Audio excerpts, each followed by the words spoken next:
साथियों, महाभारत के अनुशासन पर्व में लिखा है कि मृत्यु बोध खाने वाले की ऊर्जा नष्ट हो जाती है। जिस परिवार में मृत्यु जैसी विपदा आई हो, उसके साथ हम संकट की घड़ी में साथ जरूर खड़े रहें, तन मन धन से उसका सहयोग भी करें। लेकिन 12वीं या 13वीं पर मृतक भोज का आयोजन हो तो उसका हम पुरजोर तरीके से बहिष्कार करें। मैं इस संबंध में आपको एक वृत्तांत सुनाना चाहता हूँ। महाभारत का युद्ध होने को था। श्री कृष्ण ने दुर्योधन के घर जाकर उसको संधि करने के लिए आग्रह किया और कहा कि युद्ध से कोई फायदा नहीं है और पांडवों के साथ वो संधि कर लें। दुर्योधन द्वारा उसका आग्रह ठुकरा दिया गया तो श्री कृष्ण को कष्ट हुआ और वो चल पड़े। दुर्योधन श्री कृष्ण के भोजन करने का उन्होंने श्री कृष्ण को आग्रह किया तो कृष्ण ने कहा, संप्रीति भोज्यानि आपदा भोज्यानि वा पुनः, अर्थात जब खिलाने वाले का मन प्रसन्न हो, खाने वाले का मन प्रसन्न हो, तभी भोजन करना चाहिए। लेकिन जब खिलाने वाले और खाने वाले के दिल में दर्द हो, वेदना हो, तो ऐसी स्थिति में कदापि भोजन नहीं करना चाहिए। हमारे हिंदू समाज में 16 संस्कार बताए गए हैं। मुख्य 16 संस्कार है। पहला संस्कार है गर्भाधान और अंतिम और 16वां संस्कार है अंत्येष्टि। तो जब 16 ही संस्कार है, धर्म ने 16 ही संस्कार दिए, 17वां संस्कार कोई बनाया ही नहीं गया, तो ये 17वां संस्कार 13वीं का भोज, मृत्यु भोज कहाँ से आ गया? किसी भी धर्म ग्रंथ में मृत्यु भोज का विधान नहीं है जो हमारे मूल रूप से धर्म ग्रंथ लिखे गए। ये जो बाद में मृत्यु भोज के पाखंड के रूप में जो विधान हमारे सामने आए हैं, ये सब परवर्ती काल में रचे गए पाखंड है। इनका धर्म की मूल आत्मा से कोई संबंध नहीं है। बल्कि महाभारत के अनुशासन पर्व में तो ये लिखा हुआ है कि मृत्यु भोज खाने वाले की ऊर्जा नष्ट हो जाती है। लेकिन हमारे समाज में आज जिस तरह से हो रहा है उसका तो ईश्वर ही मालिक है। मृत्यु भोज वास्तव में एक कलंक है।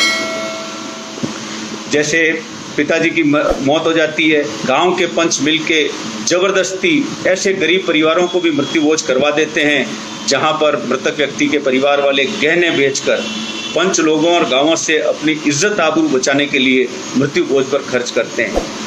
10-12 दिनों तक, 12-12 दिनों तक पंच और गांव के लोग डोडा, अफीम, चाय, तंबाकू, बीड़ी, खाद्यान्न, मिष्ठान खा खाकर गरीब परिवारों का मजा लूटते हैं।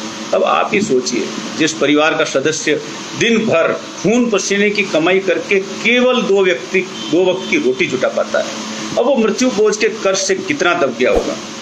जिंदगी भर बंदा अपने दिन रात एक एक करके कमाई करता है और जिस दिन बंदे का अंत होता है, जिस दिन उसकी मौत होती है, उस वक्त गांव वाले उसके परिवार को दाल, पूड़ी, हलवा, अफीम, डोडा के चक्कर में सिर्फ 12 दिन में उसकी पूरे जीवन की गाढ़े कमाई की, पसीने की कमाई को फूंक देते हैं। एक तरफ तो पूरा परिवार शोक में डूबा हुआ होता है, दूसरी तरफ लोग सब्जी, पूरी, लड्डू खाकर लुत्फ उठाते हैं।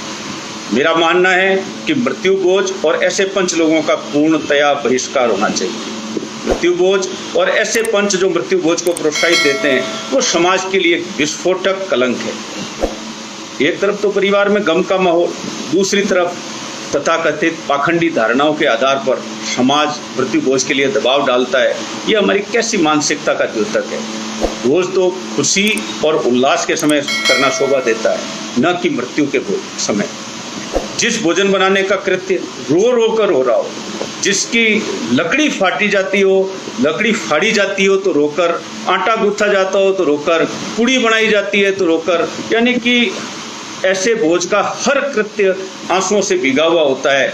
तो ऐसे आंसुओं से भीगे हुए निकृष्ट भोजन को हम 12वीं और 13वीं के दिन करते हैं, तो ऐसे भोजन को हम किस तरह से, तो वो हमारे पेट में जाता है, किस तरह से वो हमारे शरीर को कोई अच्छा सुख देगा या उस परिवार को सुख देगा। ये जो कल्पना है कि जो यहाँ हम जो खाएंगे वो ऊपर जाके और जिसकी मृत्यु हुई है उसको मिलेगा, उसको तो मिलेगा या नहीं मिलेगा, जो उसका परिवार है उसकी ज़िंदगी भर की कमाई है वो छिन जाएगी, ये बात बिल्कुल पक्की है।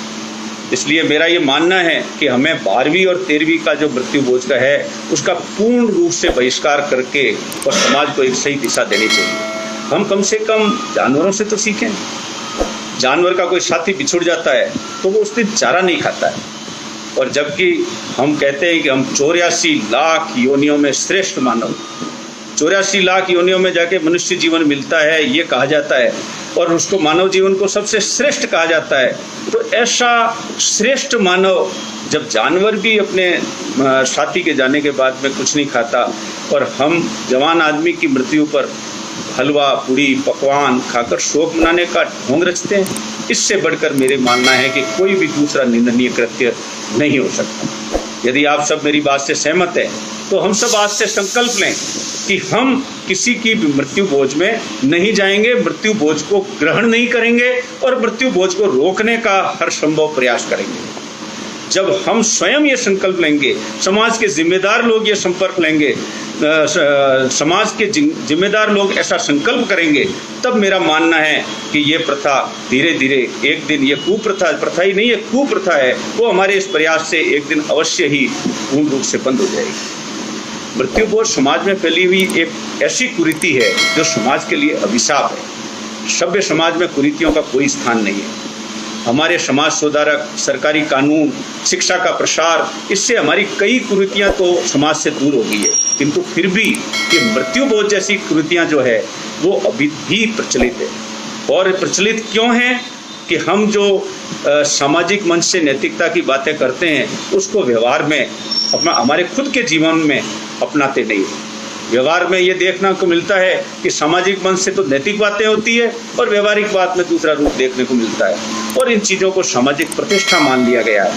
समाज का हर नागरिक, समाज के ऊंचे जो संपन्न लोग हैं, वो जब इनका आयोजन करते हैं तो समाज का गरीब आदमी, निम्न आर्थिक क्षमताओं वाला आदमी भी अपनी क्षमता से परे जाकर ये आयोजन करते हैं। ये काम इतना आसान नहीं है। सबसे पहले हर पढ़ा लिखा इंसान आगे आवे, वो दिखावे में नहीं, मन से तय करे कि मैं किसी भी मृत्यु भोज में शरीक नहीं होऊंगा और मैं किसी भी मृत्यु भोज को समर्थन करने वाली कोई बात नहीं करूंगा। तो जब मैं स्वयं शरीक नहीं होऊंगा, समाज के जिम्मेदार लोग इसमें शरीक नहीं होंगे, तो धीरे धीरे समाज का हर तबके का हर व्यक्ति ये समझ जाएगा कि मृत्यु भोज करना कोई सम्मान की बात नहीं है। धीरे धीरे आम नागरिक के मन पर इसका असर होगा। हम एक संगठन बनाकर, जिस तरह से एक समूह बनाकर और इस उद्देश्य के लिए आगे बढ़े हैं, तो मेरा ये मानना है कि इस संगठन का मूल उद्देश्य नौजवानों को ये मैसेज देना हो, नौजवानों को ये संदेश देना हो कि मृत्यु भोज जैसी कुरीतियों को समाज से दूर करने में वो आगे आवें। आज जमाना शैक्षिक उन्नयन का है।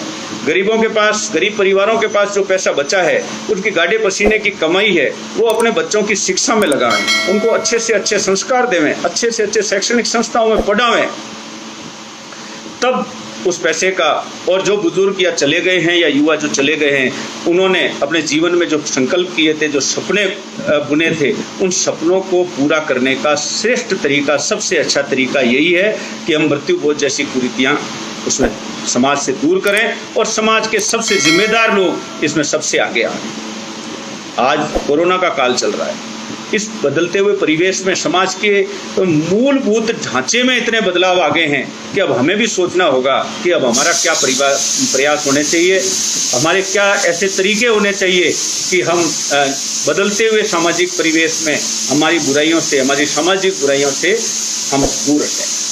हम हमारे साधनों का उपयोग राजकीय विद्यालयों को, चिकित्सालयों को, इनको जन हितैषी बनाने में कर सकते हैं, इनकी सुविधाएं बढ़ाने में कर सकते हैं। अगर हमारे पास ऐसे साधन है, अगर हम अपने पुरखों का नाम करना चाहते हैं, तो हम इस क्षेत्र में करें तो हमारे समाज के लिए बड़ी सेवा होगी। रही बात कुरीतियों के निवारण की, तो उसमें तो हर व्यक्ति अपने अपने परिवार का जिम्मा उठा ले तो मैं मानता हूँ कि एक बहुत बड़ा काम होगा। मेरे जैसे जो वरिष्ठ साथी सेवानिवृत्त हो गए हैं, उनके पास ज़्यादा वक्त रहता है, उनके पास सामाजिक सराकरों में भाग लेने के लिए समय है। मैं चाहता हूं कि हमारे जैसे जो रिटायर्ड लोग हैं, हमारे जैसे जो समाज में सेवा करने के लिए उपलब्ध लोग हैं, वो सामाजिक सरोकारों में भाग लेने के लिए ज़्यादा आगे आवें।